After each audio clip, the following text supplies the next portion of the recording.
হার্ডওয়্যারের দোকান থেকে ল্যাপটপ চুরি, হরিরামপুর থানার তৎপরতায় গ্রেপ্তার 2 অভিযুক্ত।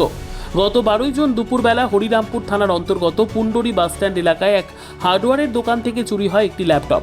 দোকান মালিক বিষয়টি জানিয়ে হরিরামপুর থানায় লিখিত অভিযোগ দায়ের করেন। অভিযোগের ভিত্তিতে তদন্তে নামে পুলিশ। তদন্তে দোকান ও আশেপাশের সিসিটিভি ফুটেজ খতিয়ে দেখে পুলিশ শনাক্ত করে 2 সন্দেহভাজনকে, যার মধ্যে একজন চোর এবং অন্যজন টোটো চালক। তারপর পুলিশ গোপন সূত্রে অভিযুক্তদের খোঁজ শুরু করে। অবশেষে শুক্রবার রাত প্রায় 12টা নাগাদ হরিরামপুর থানার পিসি পার্টি টোটো চালককে শনাক্ত করে এবং থানার বিশেষ দল অভিযান চালিয়ে গ্রেফতার করে 2 জনকে। ধৃতদের নাম মাসুদ আলমগীর বয়স 21 ও দিলবার হোসেন বয়স 25।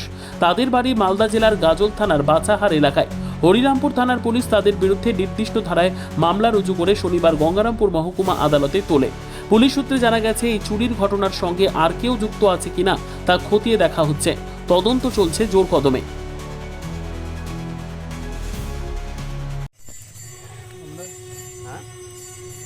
আগে করেছিলাম মানে এই পুরো আছে কি না কী বলছে এটা স্ট্যান্ডটা বলতে পারবো না নাম ঠিক করে। একটা দোকান ছিল মানে চীনা পরিচয়ের দোকান, তো রাখছিল ওর উপর। তোমার নিজে রাতি ওই হবে আমাদের, তো দেখি মানে ল্যাপটপটা নিয়ে চলে এসেছিলাম। কি নিয়েছো?